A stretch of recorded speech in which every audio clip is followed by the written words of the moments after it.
7, 6, go.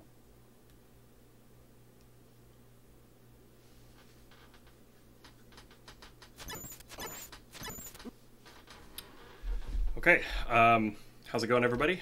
My name's Tusnek. I'm a Castlevania speedrunner, and I'm going to be showing you a pretty familiar game today, but maybe an unfamiliar category. This is 2-loop, so we'll play through the game. We'll play through the game normally the first time, and then after that, we'll play through the game a second time. And the second time is kind of like a second quest. So when I gain control of Simon after this cinematic is when the timer will start. So go. And in this game, I control Simon Belmont, the OG Belmont. He's my favorite. And, you know, we're just on a pretty classic quest to kill the Lord of Evil, Dracula. In the first level here, so my plan is I'm going to talk about first loop strats during the first loop, and then during the second loop, I'll tell you kind of like how it's different as I play through it. And in the first level here, on this screen specifically, I'm looking for a stopwatch drop, and that allows me to save some time later with a well-executed trick, and we did get it. So what I'm going to try to do here is a frame-perfect trick. This door that I'm walking through, the very first frame I have control of Simon at the beginning of the screen. Let's see if we got it. We did get it, okay. So that's a faster bat boost than you would normally take, and that saves about 3.5 seconds. And then there's another frame perfect trick that I'm going to try to do at the end of this screen, which is a critical hit on the boss to kill him in one hit. So I'll fall here, and that's RNG manipulation, so that we get the fastest bat pattern, or the fastest boss pattern from this bat. Alright, got that too. Good start. So if you're not familiar with Castlevania, it's a horror-themed platformer from the mid-'80s, and you just kind of go through Dracula's castle and you fight kind of evil monsters along the way. The bosses are the Bat Boss. The second level boss is a little weird. It's the Medusa, which is like a mythological figure, and then you see some more familiar kind of universal monster bosses like Mummy Men and Frankenstein's monster. This is, level 2 is probably the easiest level in the game, but in the second loop, it's one of the hardest levels in the game, so we'll dig into that a little bit more when we get there. But right now, I'm just going through the level, trying to get as many hearts as I can. Well, rather, I'm trying to get specifically 6 hearts from these candles. And it looks like I'm going to fall short, so I'm going to lean on this big heart here, which I try to avoid if I can, because it costs a few frames to pick up, but you know, we're not going for PB attempts here today. We're just doing an exhibition. Castlevania, as you've been able to see so far, like on that last screen, is just kind of covered up with random damage boosts that you can do throughout the game. And here's one of my favorite tricks here is I'm going to use a stopwatch to stop those crushers, which is weird because it actually lets me just jump through the crushers. Normally, if those things touch you, it's a one-hit kill. And I suppose that they don't do damage unless they're in motion. So using the stopwatch there is enough to neuter them, I suppose. So we picked up our double shot. Now we just need one more small heart, which we have there. And we're rolling up on the boss of the second level now, the Medusa boss. And I'm just going to stun lock her with some holy water. The holy water is really overpowered in this game because it can stun lock bosses and yeah, just render them useless while you just beat them down with your whip. The only two bosses that we're not going to use the holy water on are the Mummy Men in the next level, because there's a critical hit trick with the cross or the boomerang sub-weapon on that level, and then finally Dracula. But we actually will use the holy water in one of Dracula's forms, so... Alright, I'm going to try to kill this Fleaman. That was a 3-frame trick, and I'm going to let this guy live so that I can take a fast damage boost off of him. You probably saw me do a little wiggle right there. This will be important for later, but those Fleamen, they have a really weird movement pattern, and they actually stop and jump when you look at them. It's like you scared them or something. Alright, so we did an item manipulation there and got the potion, which let us move through that screen without taking any damage. I suppose now's a good time to talk about how things are driven in this game. Right after I try to manipulate this money bag right here. Alright, we didn't get it. That's okay. So, enemy patterns and enemy drops are driven by frame counter for the most part. So, if I want to if I want an item to drop, so like for example right here, I think I can force a money bag drop. So I can do that by killing him on a specific frame. And that was actually because of the way the cross moves is a 3-frame window, but a lot of times they're a 1-frame window. And I'll try to do a couple of 1-frame item manipulations on this screen as well, but that's really the biggest thing happening in level 3 here is... Alright, we were a little bit late there, so we got the heart, but that's okay. What we're trying to do in level 3 here is get as many of these items as we can to move through the game more quickly. The item list for level 3 is mostly really helpful items, which is quite nice. We'll get the money bag here, and watch this trick here. As soon as these mummy men stack on top of each other, I'm just gonna blow them away with my cross. And that's a weird bug. Basically, what's happening there is the cross can't hit the same enemy twice in a row until it's coming back. But it hits this on the next frame after the first frame. On the first frame, it hits one of the mummy men. On the next frame, it hits the next mummy man.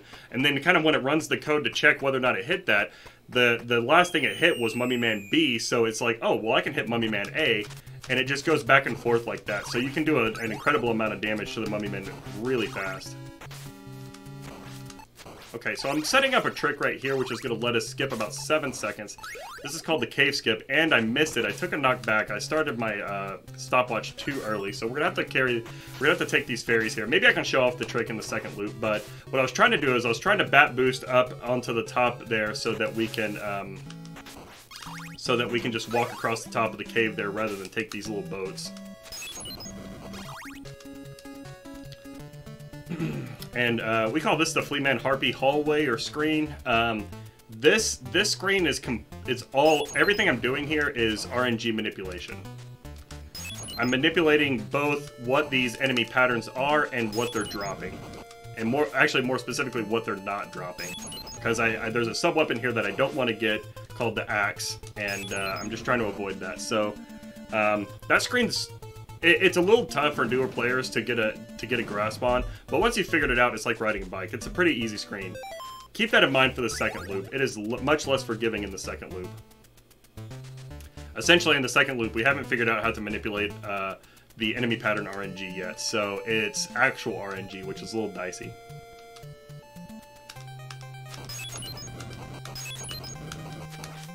Okay, I was trying to critical hit there. Okay, that was actually pretty dicey. I almost died. But a speedrunner named the Robong came up with this way. Normally those critical hits are a 1-frame window, and the way they work is if you do damage to an enemy on the same damage it does damage to, or I'm sorry, on the same frame it does damage to you, then you do damage to it for every frame that your whip is out, which is usually 6 frames as you take a knockback. But he figured out a way to make it a 3-frame window, which is pretty incredible. And here I'm going to try a 3-frame boost off of this Flea Man. Alright, we got it. It's a 3-frame trick that saves about 12 frames, and it's a trick that we've known about for a very long time. But only in the past year, or only in the past 2 years has the world record been optimized enough for people to start doing it. Because normally when you're this deep into the game, normally level 5 is pretty easy, and when you're this deep into the game on world record pace, you don't want to jeopardize your pace for 12 frames on a 3-frame trick. But that's not the way the game works anymore. It's gotten to the point where it's very optimized, and we're having to squeeze basically every frame we can out of the game. So you notice right there, I kind of stopped and I did a whip. That's to wait for that Flea Man over in the corner that I took a boost off of to catch up to me. And it reminds me of one of my favorite ancient speedrunning proverbs. Sometimes in order to go fast, you must go slow. And that's because the Flea Man actually moves faster than Simon does. So it's better to wait for the Flea Man to get to you and to take a boost when the Flea Man's jumping up, rather than meet the Flea Man halfway through and take a boost when he's on his way down. Saves about 8 frames, I think. And there's actually not much going on for the rest of the level here. We're just going to go up to the death boss, so now would be a great time to read any donations if we have them. Oh, we absolutely do. We've got 20 euros from Chemical saying, "Go to Snake." I love these words of encouragement. Indeed, you can do it. Let's go. Thank you, Chemical. That's one of my buddies from work. Nice. Well, thank you very much for your donation. Really appreciate it. And yeah, let's see how far we can go. Let's see if we can reach 600 in like in the next hour or so.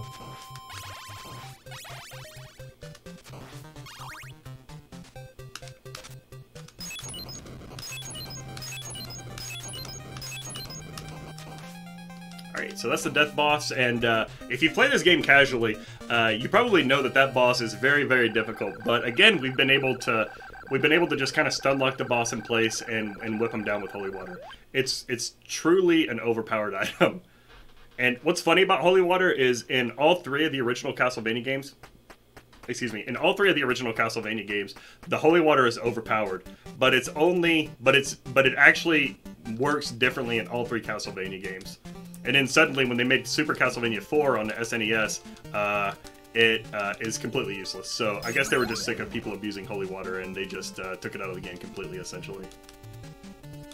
So even right now, the way I'm jumping and the way I'm whipping these bats is manipulating their RNG, and I'm manipulating where their fireballs may fire. So basically, if you ever try to pick up this game, which I highly recommend, it's a really accessible game. A lot of these damage boosts are very easy, and the boss fight strategies, for the most part, are very easy. But let's pick up a little safety meat here. We are in a marathon, after all.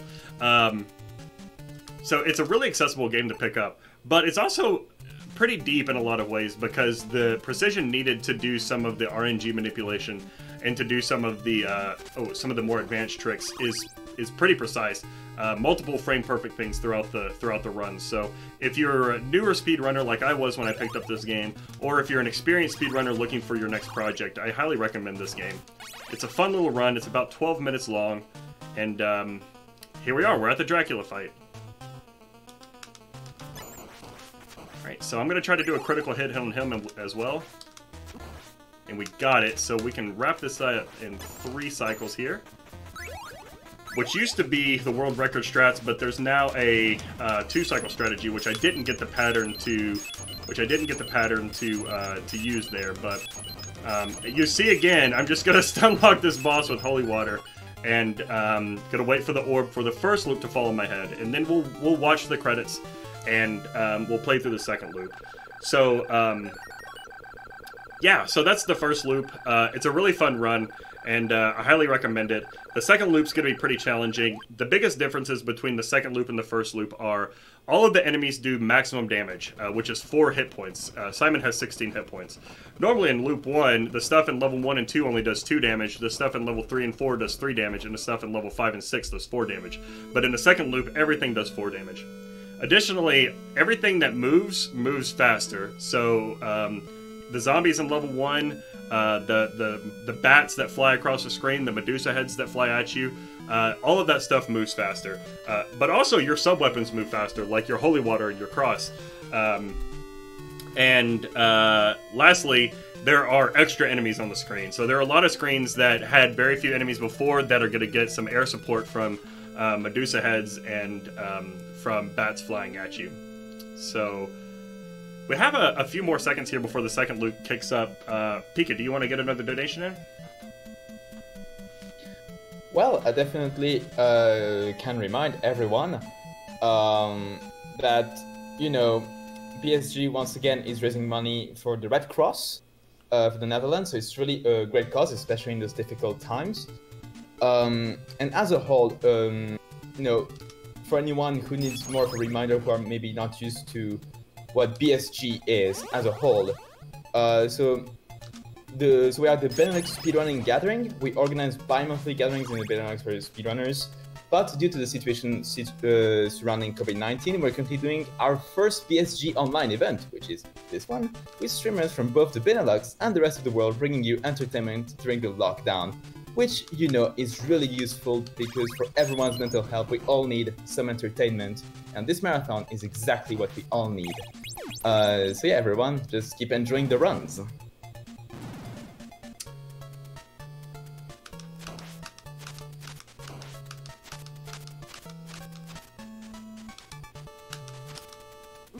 Okay, so we're in the second loop here, and I just want to set some expectations here a little bit. I'm probably gonna die in this loop, and I'm probably gonna die a lot. So it's gonna be much less clean than the first loop was. So brace yourselves for that. And you know, I tell you what, I totally agree. I think it's a great cause, and there are certainly some people on the front line that need help here. So I'll pledge $10 for every death I take during this run, which the first one might happen right now. All right, come on, buddy. Yep, there's the first one. Okay, so $10 to a good cause. I'm happy to donate that. I tried a more advanced setup that the world record holder in this category taught me, but let's just fall back to easier strats to wrap up this level.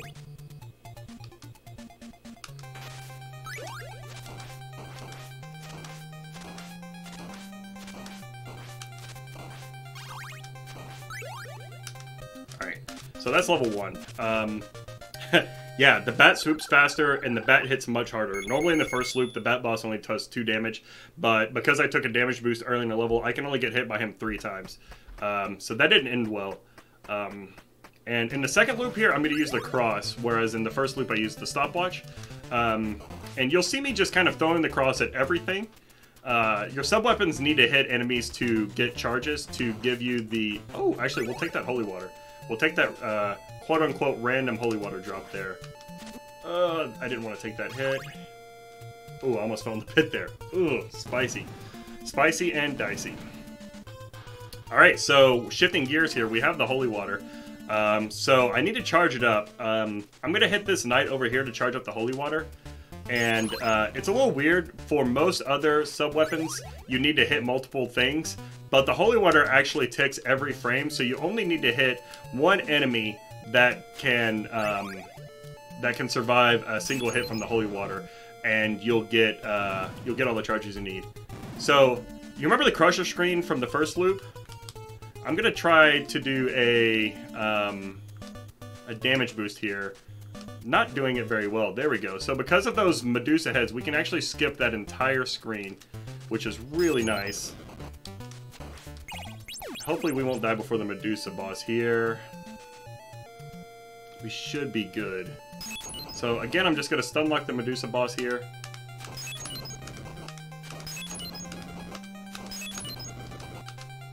And wait for the orb to drop. So level 2 in the first loop is really easy. I could probably teach somebody that doesn't even know how to speedrun the game to speedrun level 2 in an hour. Or that doesn't speedrun anything at all to speedrun the game in an hour. Or the level in an hour. But in the second loop, it's much harder.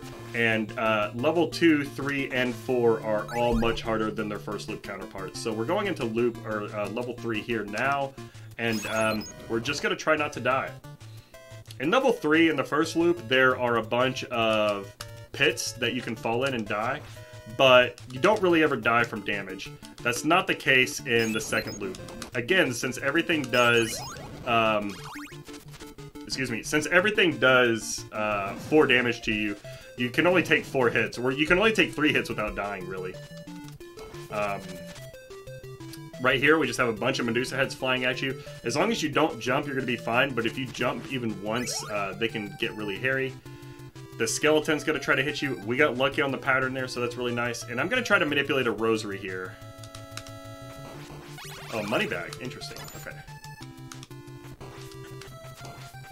Okay, there's the rosary. Okay, we actually don't want another rosary to drop. The memory value that drives those item drops persists through levels.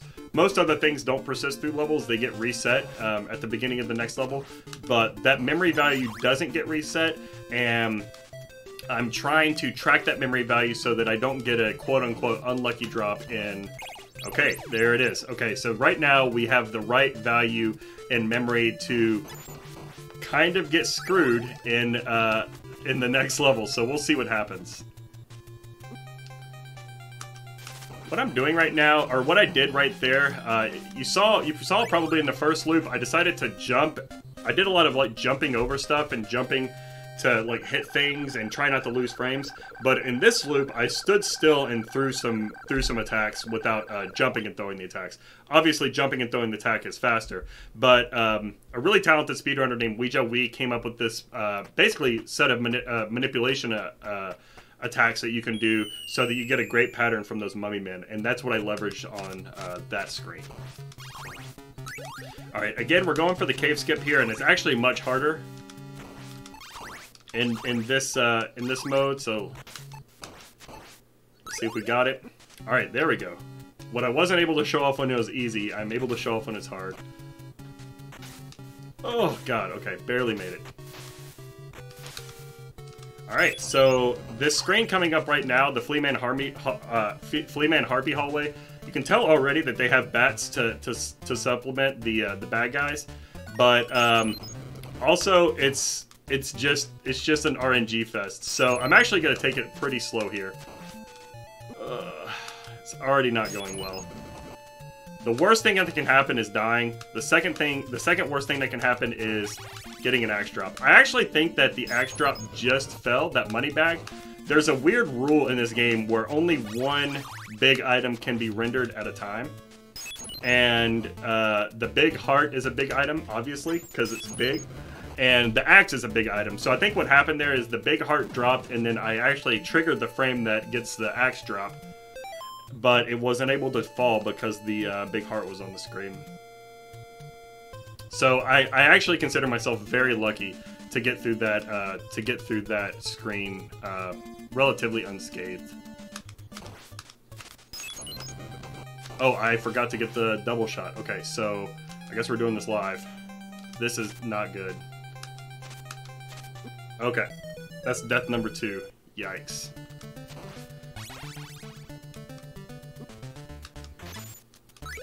Big mistake there by me. Big mistake. So now I have to fight the Frankenstein boss on the second loop with only a whip. So this is going to be tough.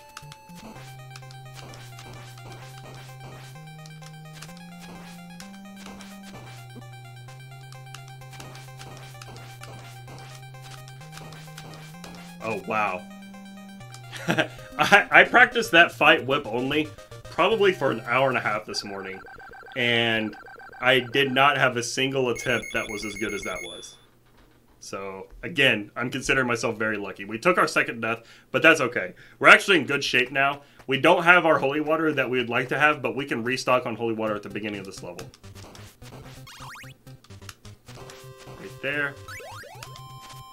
And because even the Fleamen jump faster, the 3-frame boost that I told you about in the first loop is now a 2-frame boost, so I'm not taking it. We'll take this bone boost. And now I want to be really careful. I don't want to kill anything that might drop a sub-weapon in front of me. This level's item list includes a knife and a stopwatch sub-weapon, and both of those items are terrible. So it's kind of funny how level 3 has items that are great, and level 4 and 5's items are just trash.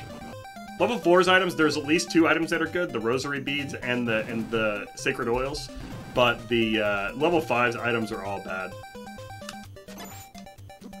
So we'll do the same boost here that we did before, and we're coming up on the next screen here, which is, I think, virtually the exact same as the first loop. So, Pika, if you have a few words you want to get in, now's a good time.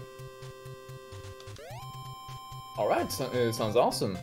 So I guess something I can remind everyone is that we've got a few bit wars coming right after this Castlevania block. Yeah, we can say it's a block because right after this run we've got Castlevania 2 actually coming up. But yeah, after that Castlevania block, we've got the bit war for Darkest Dungeon, specifically the Hamlet name. So we've got Gruz at 38.50 euros, Boneyard at 10 euros, and Cookies at 5 euros. And after that, we've got another bid war for Resident Evil 5, specifically for the skin choice for Chris. So far, the only donation that's been done is €5. I can't talk anymore. €5 towards the Safari skin, but there is also the Warrior skin, the Star skin, the Gatling Gun skin, and the I can't talk anymore. The BSAA skin. There we go. Articulation, people. That's what you do when you're tired. So yeah, definitely get those donations in for that. Those are definitely interesting bid wars to donate for. All right, thanks. Yeah. The last level here is almost the same. The last level 5 and level 6 are virtually the same as the first loop. There are some minor differences, but nothing that's too hard to overcome. Indeed, one of the hardest things about playing second loop of this game is there are a lot of tricks that you use from the first loop, but they're slightly different. So you can't actually use the same muscle memory that you have programmed for the first loop. You have to be, you have to adjust your timing just a little bit to pull the same trick off in the second loop. Oh, I thought that was gonna kill me. Oh my god. We're alive. Oh yes, bless. All right, cool. Whew. My heart rate jumped up there for a second. Alright, so we're just going to take a couple bone boosts here. Be sure to jump there. If you see me doing arbitrary jumps, it's because enemies can drop sub-weapons right in front of you, so I try to avoid any of those. Picked up the safety meat for, you know, safety. And we're just going to roll up into the Dracula fight here. And the Dracula fight here is virtually the same, but the 2-cycle Dracula fight is much harder in the second loop. So if we get the pattern for it, I'll go for it because hey, why not? It's good swag. And you know, if I die in this fight, that's cool because that's another $10 that I can donate for this great cause. I can't get on the pixel. Okay, we missed it anyway. We got the wrong pattern. All right, we missed the crit. I might go for a backup crit here. Maybe on the next cycle here. Nice, we got it. Alright, cool. So, time is going to end when the orb falls on Simon's head, which will be after I stunlock this boss.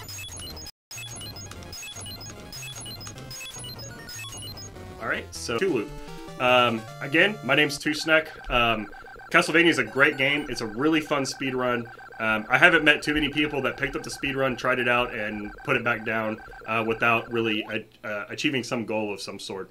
It's a fast run, it's easy to pick up, and again, it's deep enough to where even if you're a seasoned speedrunner, I think you'll get a lot of satisfaction out of the marginal time saves that you can squeeze out of the game. And what's actually remarkable about this game is, with as mature as the world record is, there are still new strats coming out virtually all the time. It's pretty remarkable. So it's a fun run. If you try Castlevania out and you like it, try out the 2-loop category. It's a pretty small leaderboard, and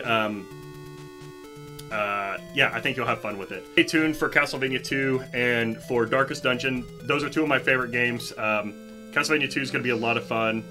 And I tell you what, so I think I died twice in that run, so that's $20. I'll sweeten the pot here. I'll give Freeland1787 an incentive for his Castlevania 2 run. So Castlevania 2 run is a really tough marathon game because there's a heart grind at the very beginning of the game that's pretty difficult to get on time. So if he's not using the password to skip the heart grind and he's going for the heart grind, if he gets the heart grind, basically, if he's able to buy the white crystal and the holy water before the first day-night cycle, I'll pledge an extra $50 on top of the $20 that I'm going to donate for my 2 deaths for this run. So be sure to stick around for the Castlevania 2 run. Castlevania 2 is an awesome game, and then we have Darkest Dungeon after that. And again, you know, if you at least donate it to this great cause, and I want to thank BSG for having me out. You know, of course, I wouldn't be able to do this because you're on the other side of the world from me, but given the unfortunate circumstance that we're facing today, I was able to kind of jump in and have some fun with you guys. So thanks again, and I'm ready to sign off whenever you are. Alright, thank you so much for running, 2Snake, and congrats on the run. Wow, that was really great. So yeah, everyone, just as 2Snake said, we're all ready to tune in for our next run, which will be Castlevania 2. So we'll be tuning in on that.